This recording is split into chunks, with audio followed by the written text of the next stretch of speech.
City Matters.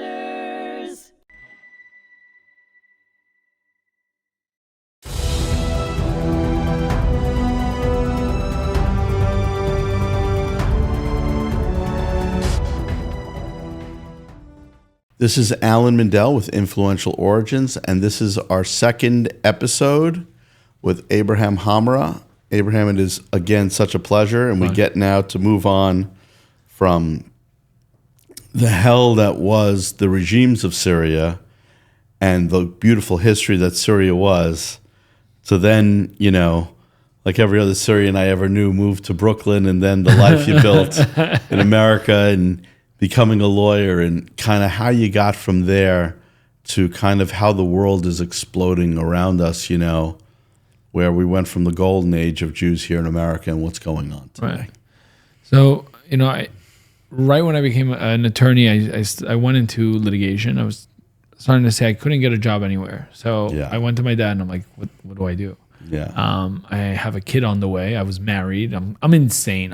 I just jump. I jump out of planes. I don't like, I'm like, oh, did I put on my parachute? Yeah. I was married in law school. I had a kid on the way. My daughter was in my arms while I was waiting for my bar results. Did I pass or did I fail? And I couldn't find a job. Nobody was offering me crap except for one landlord-tenant firm that offered me $45,000. And I'm like, I went to law school for no, I'm not doing it. I went to my dad and I'm like, Dad, what do I do? Do I take this job because I have the daughter? And he goes, what do you want to do? I'm like, I want to start my own firm. He goes, just start your own firm. I said, you know what? Screw it. I'm going to start my own firm.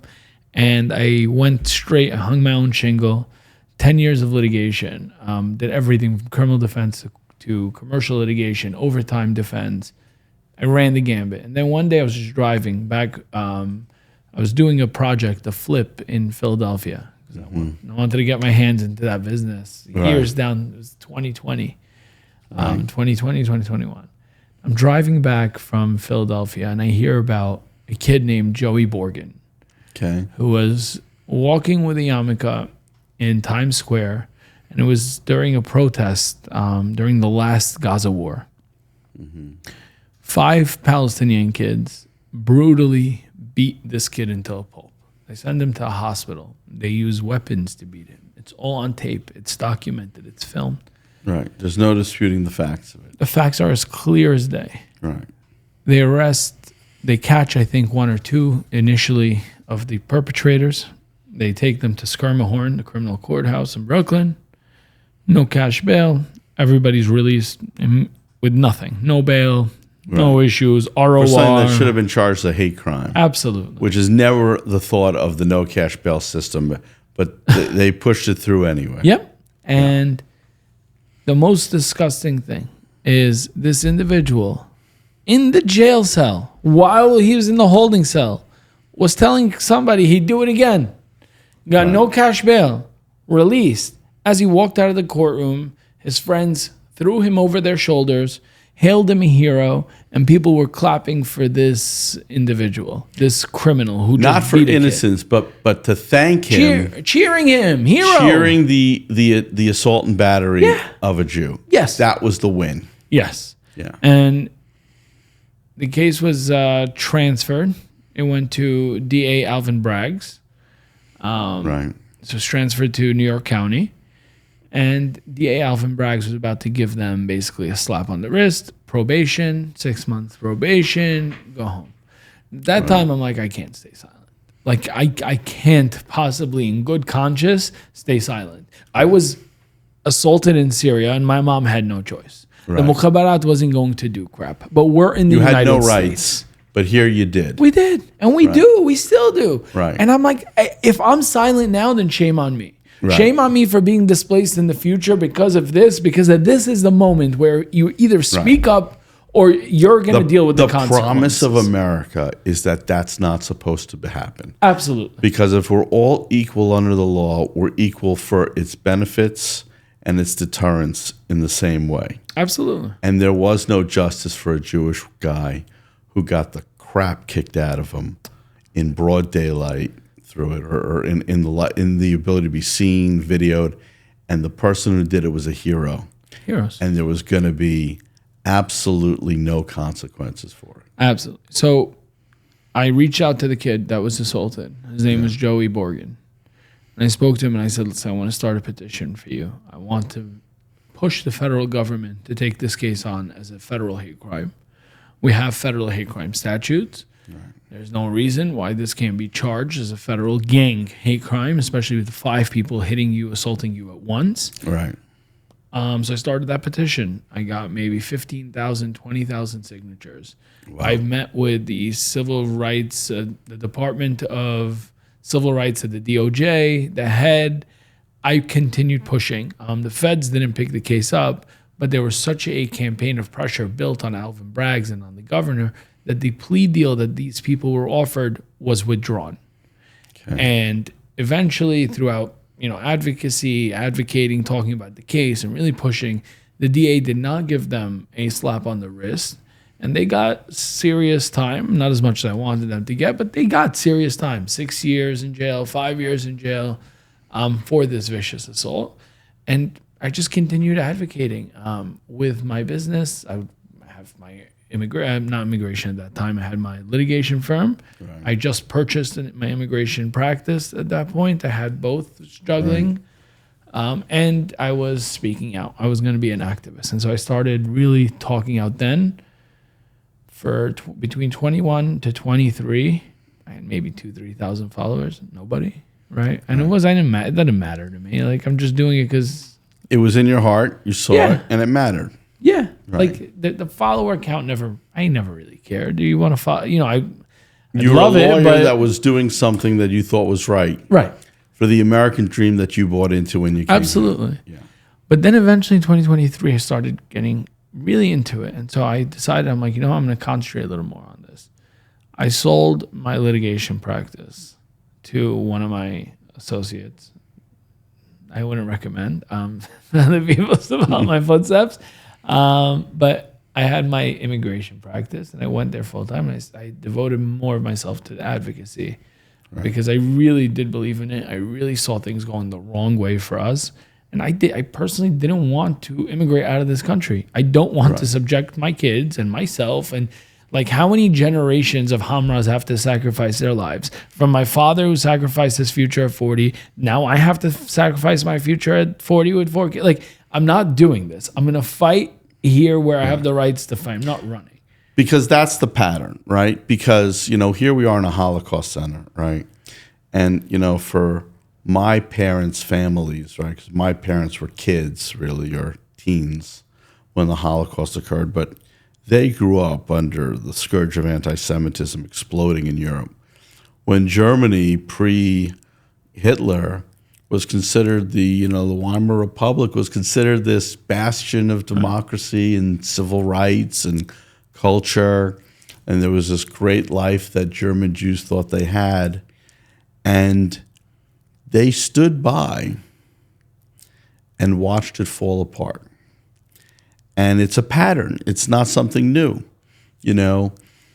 From the Inquisition, why so many Jews came to Syria was they were kicked out of Spain.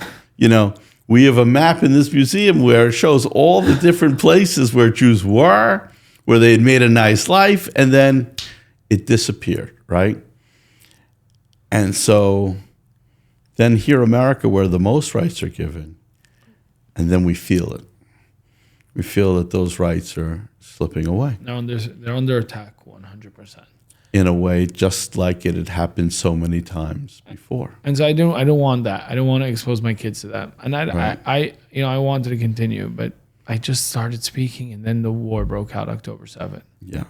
And Alan, what do you remember from that day? It was a Simchas Torah, a Saturday. You were on Instagram at the time. I was not. You weren't? Shabbat. It was Shabbat and it was Chag. And I was by my sister's house in Brooklyn. Right. I was sleeping in the basement because we were staying over, and I can't drive, so we're going to go to shul. I was going to go and Simchat Torah, and it's one of my favorite holidays. It's a fun holiday. It's the best holiday. Yeah. And we woke up. My sister, somebody, my next door neighbor came, and they alerted me to this. I'm like, what are you talking about? There's something happening in Israel. You need to check your phone. I'm like, I don't just check it. I'm like, okay. I open my phone. I don't usually open it. I see what. I'm like, whoa.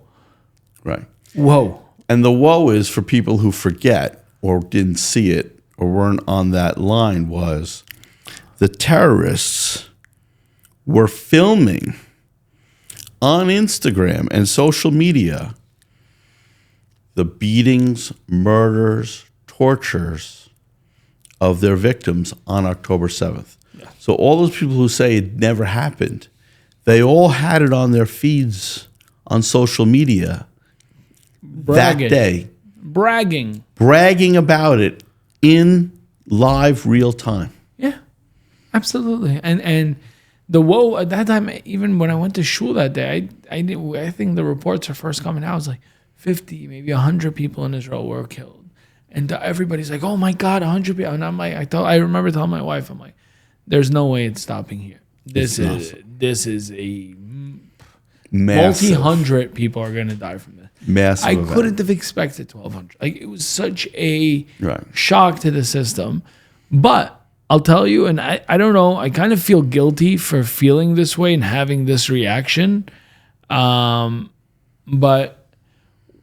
when it first was reported, and when I came back and when I learned about the rapings, when I saw the videos, when I heard about the phone call, Mom, dabahat Yahud killed all these, right? In his hands, speaking in Arabic, I'm like, in a weird, I feel wrong just saying this even, but in a weird way, I was like, finally the world, the people that were standing with these barbarians, the things that I've been fighting against for the last 2 to 3 years, finally people are going to open their eyes and see the monsters, see what they've done, see what they're capable of doing. Finally, we're going to win this fight against anti-Semitism.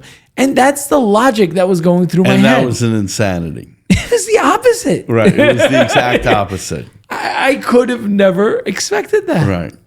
Because, I mean, people don't understand the scale of it as we think back on it. Right. Because it's 1,200 people in Israel, 1,250 people plus the hostages, right? But what people miss is, obviously, Israel's smaller than New Jersey, right? When people say, well, it's like your 9/11, the math of that is that if you multiply the population of Israel to the population of America, instead of losing 3,500 souls, innocent souls on 9/11, and for me as an American and a New Yorker, I'll never forget 9/11.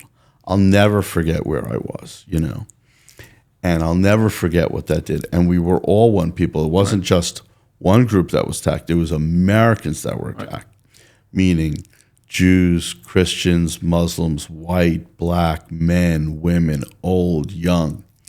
It was indiscriminate of it. And really, the thing about 10/7 is it was Jews, Christians, Muslims, all killed, young, old, men, women. And it's just the brutality changed on who they were doing. The beheading of men, the raping of women till their pelvises were smashed, the cutting out of babies from people's bellies. Yeah, it was all there on social media for people to see, and they did not care. And they didn't see it. A lot of people also didn't see it and didn't want to see it. They didn't want to see it because it was there. Yeah. No, you couldn't ignore it. The news reported it but didn't report it. They didn't want to show the brutality of it. They said they spared people the eyes of it, but they really whitewashed it. Yeah. No, it was the brutality. I mean, after 9/11, the logical thing happened. We connected, we united as one nation. Right. And after 10/7, it's like these people are standing with people who rape women. I don't understand. These social justice warriors who are championing women's rights are okay with rapings as resistance? Like, right. When did that happen? How is that okay? In what universe? It just all didn't make sense. After the Me Too movement, right? All these movements that we as Jews have had this incredibly proud history in America. And you as an attorney have this proud history. Like you did for that one member that was attacked in 2021. We fight for the civil rights of everyone. Absolutely. And we're so proud of that. And now people say, well, don't talk about that because those people didn't stand up for us. And I'm like, wait a second. That's our history. We did that. You know, they were our leaders who stood with Martin Luther King. Yeah. There were our leaders that were at the head of the women's rights movement, that broke the glass ceiling, that did all these different things, that stood for gay rights. We were the first. Yeah, but there was a difference between those leaders of those times and the leaders of today who undertaking that same activity. And that difference is seismic and makes all the difference in this fight and the reason why we don't have allies.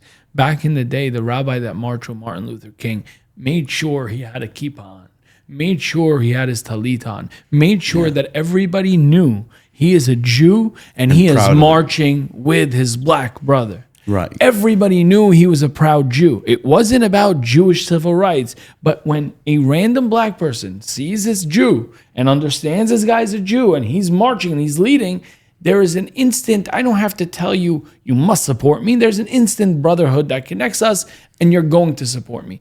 Today, what ended up happening in the last 20 years of our, if not more, of our organizations and our work of intersectionality, we took out the Jew from the formula and we made everything. And we made our organizations parve.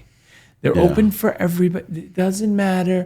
And who leads the Jewish LGBTQ organizations? A lot of times they're anti-Zionist Jews.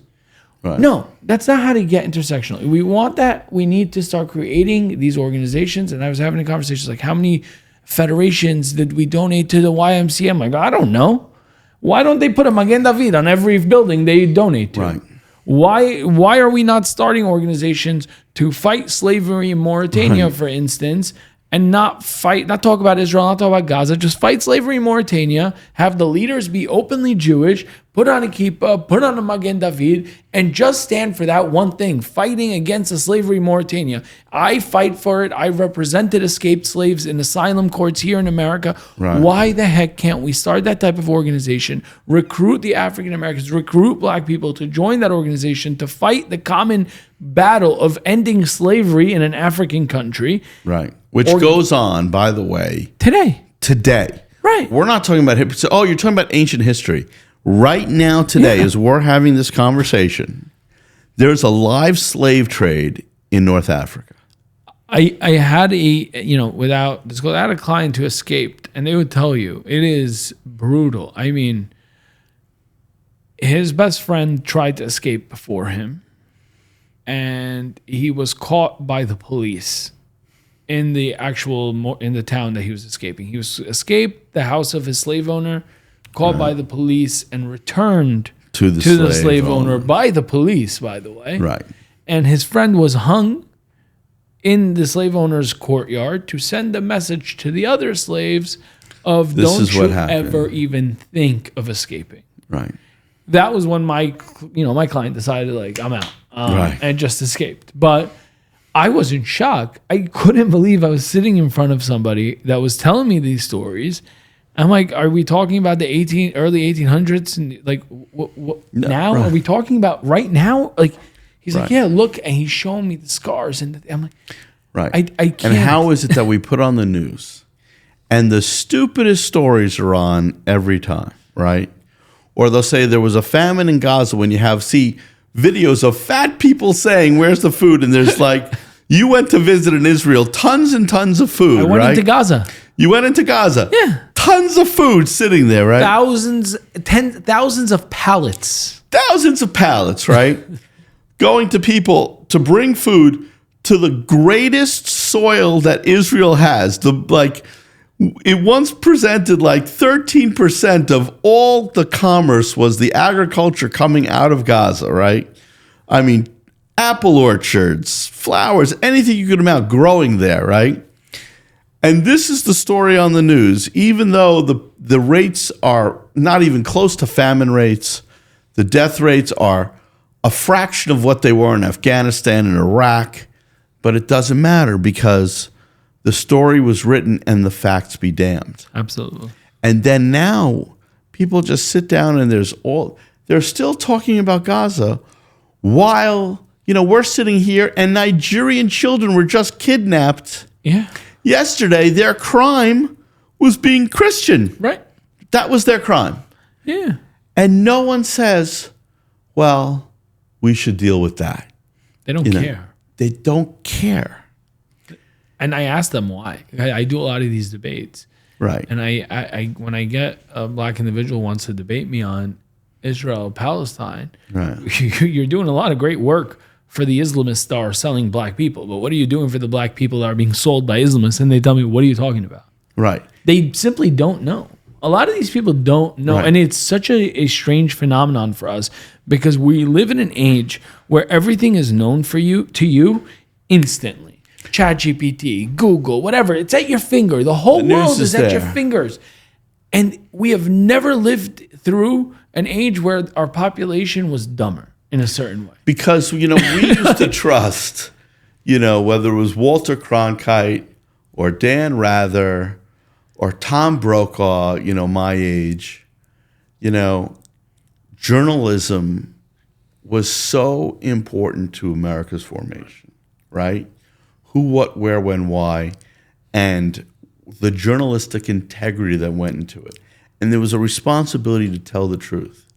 And what people don't understand is when you talk about an issue that you're very biased in the story, I could talk about that. You're creating an angle that really, isn't even relevant to. But what's worse is out of that 30-minute time slot that you have, you didn't tell them about what's really going on in the world, And you let a social media algorithm determine what they get to see.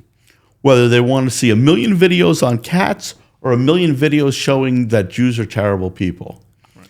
But there's no longer the objectivity that we always used to have. And that's what made us great as a society. Right. There was a time that Americans wouldn't go to college. There was like 3 or 4% went to college. And yet a high school graduate had a 10 times better understanding of what was going on every day with a printed newspaper that came out twice a day. Than these people. Than folks that have the access in their phone, in their pocket. It's crazy. Of everything you could possibly ever hear. It's crazy. Right? And we're here to advocate, right, for people simply to learn the truth of their world, right? But you brought up the conversations you have with other people. And to me, that's one of the most interesting things that you do. Because having just heard you, at our hmTC event, when you see that Muslim person, you don't hate them.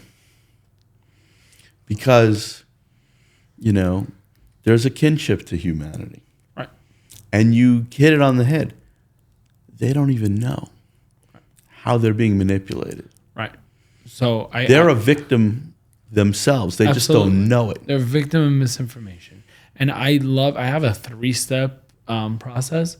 I know it sounds weird, but I actually put it out yesterday because I'm like, let me share it with the other Jewish people. I'm utilizing some of the litigation skills that I carry over. Right. Hopefully other kids can learn, college students can learn how to argue against these insane allegations. Right. And I have a very simple formula. I confront every allegation that's insane. And their favorite one is, you kill children. How do you support a country that kills babies, that shoots? And I had this hour-long conversation just posted on YouTube. It's very interesting. The guy starts with saying, free Palestine, are we live? I'm like, yeah. He's like, I want to say F you to every single one of your followers and F you to the Jews and da-da-da. He just went to town. Right. And I'm like, okay, this guy's going to be a troll. I'm going to be a troll. And we were butting heads for the first 2 minutes. But I was going hard. I wasn't defending myself. And so he kept saying, you kill children. You shoot children. And I'm like, name one child that was killed in Gaza. And all of a sudden he looks at me very confused. Name one child that was killed in Gaza. Right. Who's the Bibas family in Gaza? Right. Right. I didn't even get to Bibas. Right. Like, what do you mean name one? I'm like, you seem to care about the children in Gaza. So do you actually care about the dead children in Gaza? Because if you did, you would have done research, learned about who's getting killed, who these people are, or are you utilizing this phrase and trading on children's blood to push propaganda against the Jewish people. What? No. And I continued pushing him on his evidence, until he collapsed. Once he collapsed, once I out-bullied the bully and I pushed and pursued evidence that he did not have, I moved over into the bipolar stage of my argument of, I understand. You're a good human being. And you know what? Most people, even a lot of the people that are protesting against the Jewish people, they think they're righteous. They're good human. Like the heart is good if you really deeply inspect it. They're misinformed morons. And so I tell them, you're a good person. I don't blame you. If I saw a picture of a kid in Gaza walking, I'd understand there's an issue. I feel bad. My heart hurts. Because we don't want them to suffer. Nobody wants that. We don't want But what you're not understanding is, one, this is the first war that has been so social media, shown on social media. This is, which is a major issue. It's showing every little thing, boys walking on rubble, as if hasn't been I go, name me a war in history where civilians didn't die. You can't, because it doesn't exist. Not only that, but the typical ratio, according to the UN, is 9 civilians to 1 soldier. And even by the worst estimate, it's like 1 to 1 or 1 to 2 in Gaza. It's a fraction of what it was in Afghanistan. It's a fraction of what it was in Iraq. And that doesn't mean that those civilian deaths are okay. Because nobody wants them to die. No, and so that's the second process, which is you humanize this person and you show them there's a way back from their comment. I don't automatically jump and call people anti-Semitic, because then the flight and fight instincts kick in. You can't communicate anymore. No, I humanize the situation. I humanize the individual as much as I disagree with him, because it doesn't matter what I think of this person. The third step, the final step, is I just throw evidence after evidence, which we have. I show them a picture of the Gaza. I show them this. I show them that statistic. I make logical arguments. I break it down for them. And a lot of the times I get from F you to by the end of the hour, the guy is saying, you're right. You're 100% right. Because the truth is, the biggest victim of all of this jihadist hate, Jews are tremendous victims of it. We're horrible victims of it. But Palestinians are victims of this too. Yeah. I mean, when Hamas won one election in Gaza, they took their opposition, Fatah, they literally took them, this isn't a figurative statement, they literally took them to the top of the tallest building in Gaza at the time and threw them all off the roof. Abbas has been in power for what, 15 plus years? Arabs don't know democracy. And you know what? It's not for us. It's very wrong of me to say, they should have democracy. No, I don't think that we should. It's not right, because it's their decision to run their society how they want. Agreed.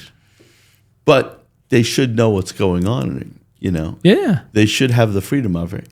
And, all those people in Germany who killed my family, they all thought they were doing the right thing when they were doing it, Right. A small percentage of them were incredibly evil people. And then there was an equally small percentage that tried to save people like my family, right? Didn't really help my family, but helped others. But most people did absolutely nothing. And it's that inaction, that inactivity, that let all of this happen. Right. And that's true in America. That's true in Gaza. Except in Gaza, if you stand up to Hamas, boom, you get shot in the head, or you get raped, or you get killed. And they video it today, and still the person on that college campus thinks they're right, as the people they're defending are murdering their own people. And no one says anything. Do you see what they just did to our own people? Absolutely. But they're victims even more than that. Your family went through a horrible Holocaust. Right. My family was displaced. 850,000, 1 million Jews out of the Middle East. 6 million Jews killed in the Holocaust. How many members of your family went stabbing Germans, random Germans or Polish people? How many members of my family went to blow up? How many Jewish refugees of Arab countries decided to commit terrorism? Absolutely not. We didn't allow anybody to dictate victim status on us lifelong. We tapped into the trait of resilience. But the Palestinian population, unfortunately for them, I call them, I personally don't believe in a Palestine. To me, it never existed because it never did. But the Arab people that live there, and I challenge people, I go, why are you allowing them to be victimized their entire life? Think about it. If you're an Arab, if you're a Palestinian that goes to Lebanon, your 3 generations of children in Lebanon, they're never going to be Lebanese. Neither are they going to be Syrian. They will remain Palestinians. They're the only population that's in a war zone that they're not allowed to leave. They're not allowed to get refugee status in any other country. They have to remain in a war zone. And I asked the people, why do you think that is? Why do you think people demanded the humanity of America, the humanity of Europe, to allow the Syrians out of Syria and into Europe while a war was going on, while genocide, a true genocide, was happening? Right. Why do you think hundreds of thousands of Syrians were genocidally killed? Absolutely. So I'm like, what you're not understanding is the reality is these poor individuals who have been brainwashed and utilized are weapons in the hands and the eyes of those who utilize them, like Qatar and Iran. Right. They're pawns in a war. Absolutely. And have never been given the ability, Never. like our family, to go from my family from being Poles to being incredibly proud Americans. No, because they'd be shamed of Right. abandoning their victim status. Right. But they're the only group of Arabs that would be shamed of abandoning their victim status. And it's an absolute, complete disgrace. I mean, look, the Ashkenazi community built some of the largest institutions in this country, some of the largest entertainment in Hollywood. When we were discriminated against, we built our own industries. You have the Hamptons, we have Deal, right? Like, we move. Well, listen, I want to talk about that if I can bother you for one more segment, because I think that's an incredible topic because it talks about what real privilege is. So thank you very much. Thank you. We got one more through. Thank you.